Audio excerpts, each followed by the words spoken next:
میں آپ کو ایک ایسا وظیفہ بتا دیتا ہوں کہ آج رات کو آپ کو نبی کریم صلی اللہ علیہ وسلم کی زیارت نصیب ہو جائے گی۔ خدا کی قسم میں نے جب خود اس وظیفے کو کیا تھا، رب کعبہ کی قسم کھا کر میں یہ بات کہہ رہا ہوں، حالانکہ یہ باتیں کہنی نہیں چاہیے، رب کعبہ کی قسم کھا کر میں یہ بات کہتا ہوں کہ جب میں نے خود اس وظیفے کو کیا تھا، مجھے خواب میں صحابہ رضی اللہ تعالی عنہ کی زیارت نصیب ہوئی تھی۔ عشرہ مبشرہ حضرت ابوبکر، حضرت عمر، حضرت عثمان، حضرت علی، خدا کی قسم ان کی زیارت مجھے نصیب ہوئی تھی۔ آپ صلی اللہ علیہ وسلم کی زیارت نصیب تو نہ ہو سکی، لیکن ان کی زیارت اللہ تعالی نے مجھے نصیب کر دی۔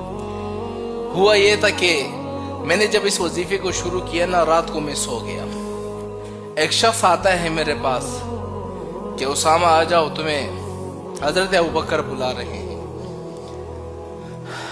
میں گیا، میں نے جب دیکھا کہ سامنے حضرت ابوبکر، حضرت عمر، حضرت عثمان، حضرت علی اور اس کے علاوہ 6 صحابہ اور بیٹھے ہوئے ہیں، اس شخص نے مجھے کہا کہ ان سب کو خوش کر دو۔ پھر چونکہ صبح نماز کا وقت تھا تو ہمارے ایک امیر صاحب تھے، انہوں نے مجھے نیند سے جگا دیا۔ حالانکہ آپ اندازہ لگائے مجھے عشرہ مبشرہ کی زیارت نصیب ہوئی تھی اس وظیفے کی وجہ سے۔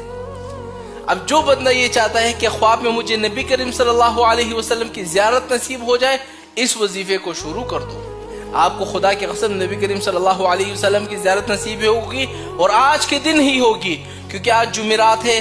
جب آپ گھر چلے جائیں گے، آج جمعرات کا دن ہے نا، تو عشاء کی نماز کے بعد یہ عمل کر دو، انشاءاللہ ہو سکتا ہے کہ آج رات ہی آپ کو نبی کریم صلی اللہ علیہ وسلم کی زیارت نصیب ہو جائے، کیونکہ جمعے کی رات کو اس وظیفے کو کرنا ہوتا ہے۔ جمعے کی رات کو آپ نے کرنا کیا ہے، 2 رکعت نماز نفل پڑھنی ہے عشاء کی نماز کے بعد، سونے سے پہلے 2 رکعت نماز نفل کی نیت کر دی، سبحانک اللہم و بحمدک و تبارک اسمک و تعالی جدک و لا الہ غیرک، کتنا پڑھا؟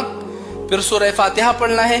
سورہ فاتحہ پڑھنے کے بعد 11 مرتبہ آیت الکرسی، 11 مرتبہ سورہ اخلاص پڑھنا ہے، پھر رکوع میں جانا ہے، سجدے میں جانا ہے، پھر دوسری رکعت کے لیے کھڑا ہونا ہے، پھر اس کے بعد سورہ فاتحہ پڑھنا ہے، پھر 11 مرتبہ آیت الکرسی، 11 مرتبہ سورہ اخلاص، پھر رکوع سجدہ، پھر سلام پھیر دینا ہے، پھر اس کے بعد صرف 100 مرتبہ یہ درود پاک پڑھنا ہے، اللہم صلی علی محمد النبی الامی وعلی آلہ واصحابہ وبارک وسلم، 100 مرتبہ پڑھ کے سو جاؤ۔